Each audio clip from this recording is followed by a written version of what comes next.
आज हम लोग देखेंगे 10वीं क्लास की हिंदी काव्य खंड का छठा चैप्टर, जिसका नाम है जनत्र तंत्र का जन्म, और इसका लेखक है रामधारी सिंह दिनकर।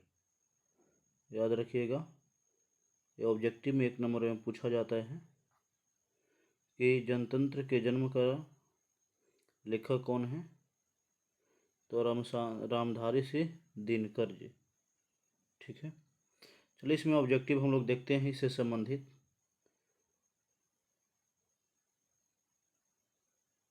सबसे पहला हम लोग क्वेश्चन पढ़े, रामधारी सिंह जो दिनकर हैं उनका जन्म कब हुआ था। तो पहला क्वेश्चन के सभी आपको ऑप्शन दिखाई दे रहे होंगे बोर्ड पे। पहला जो है 20 सितंबर 1908 ईस्वी को, 21 सितंबर, और इसके बाद 22 सितंबर 1908 को, और डी है 23 सितंबर 1908 को। तो इनका जो जन्म है रामधारी सिंह दिनकर का, वो 23 सितंबर 1908 ईस्वी को हुआ था, यानी कि option number D right answer होगा इसका।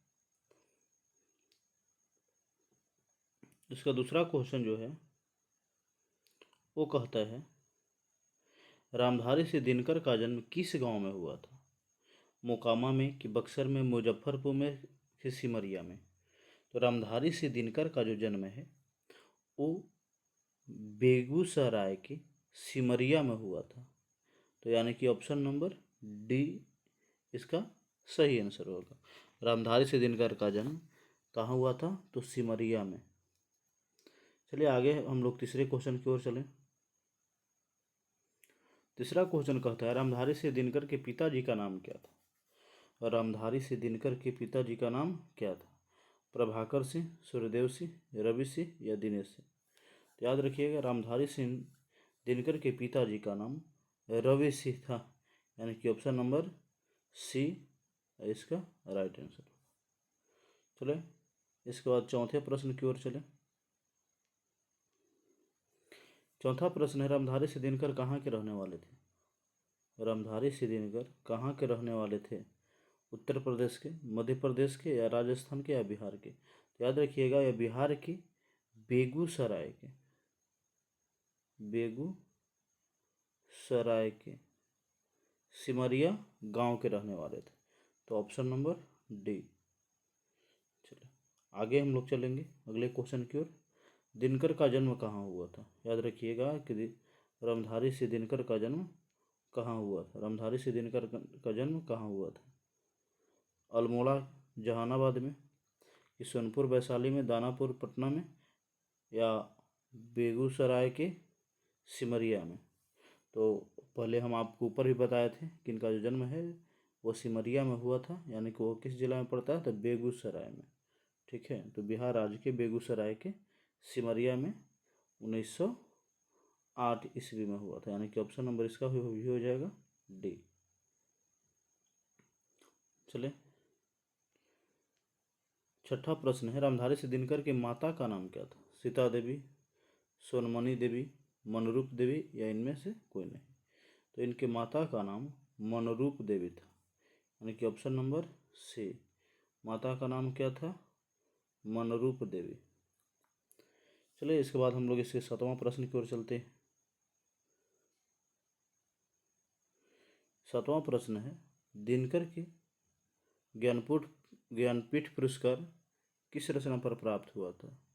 रसमर्थी, उर्वशी, परशुराम की प्रतीक्षा, या नीलकुसुम।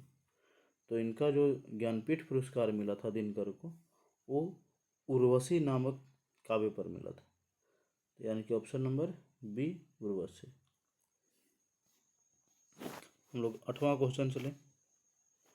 8वां क्वेश्चन कहता है किसके हुंकारों से महलों की नींव उखड़ जाती है। किसके हुंकार से महलों की नींव उखड़ जाती है।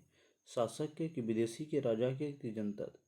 तो जनता जब हुंकार लगाती है तो महलों की नींव उखड़ जाती है और हवा ताज में उड़ जाता है, यानी कि option number D right answer होगा। इसके बाद 9वां प्रश्न की ओर चले।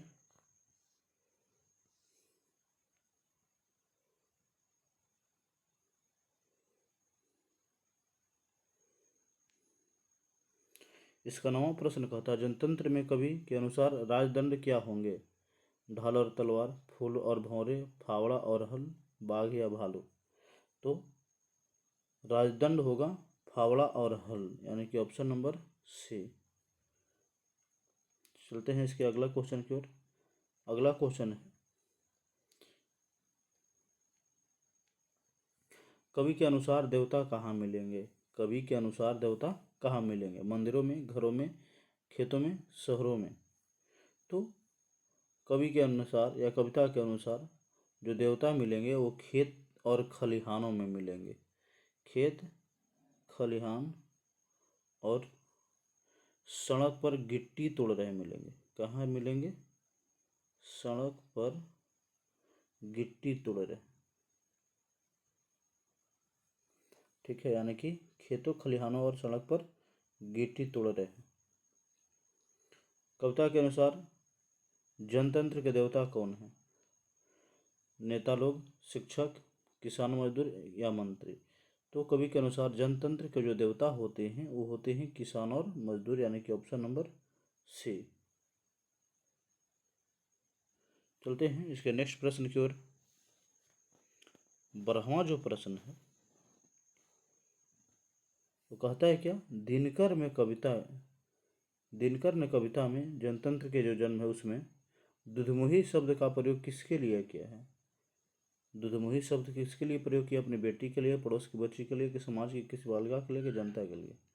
देखिए, दुधमुही शब्द में इसमें कहते हैं कि जनता हो जिसे एहसास नहीं, चाहे इसे,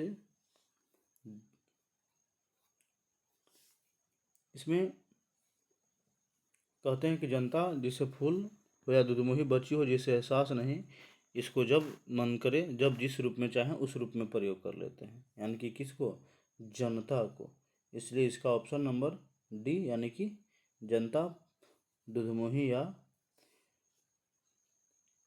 जिसको हम लोग दुधमुही बच्ची के समान होता है, जिसे हम लोग क्या करते हैं, 2-4 खिलौने दे करके, बहला करके, फुसला करके अपना काम साध लेते हैं। मिट्टी की अबोध मूर्तें कौन है? मिट्टी की अबोध मूर्तें कौन है? नेता, अधिकारी, जनता या मंत्री? तो जो इसका अबोध मूर्तें हैं वो हैं जनता, यानी कि सादा, हमेशा जाड़े पाले की कसक सहने वाली कौन होती है?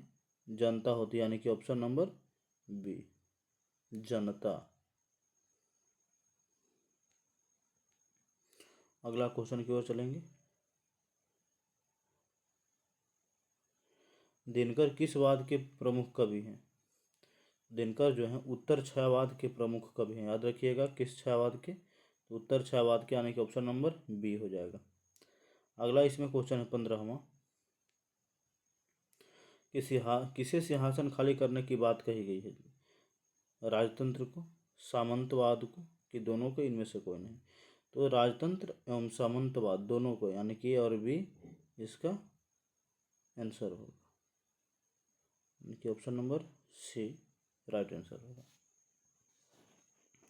अब इसके लास्ट एवं 16वां क्वेश्चन देखेंगे। जनतंत्र का जन्म कविता में कवि ने किसे शक्तिशाली कहा है? जनता को, कि देवता को, राजा को, कि राक्षस को? तो सबसे शक्तिशाली है वो जनता है, क्योंकि इससे हुंकारों से महलों के नींव उखड़ जाते हैं और समय जिधर चाहता है उधर भी मुड़ जाते हैं। इसलिए ऑप्शन नंबर ए, यानी कि इसका हो जाएगा आंसर जनता। चले, तो इसके साथ इसमें ऑब्जेक्टिव हम लोग क्लियर कर लिए और आगे के वीडियो में अगला चैप्टर के हिरोशिमा के साथ मिलेंगे।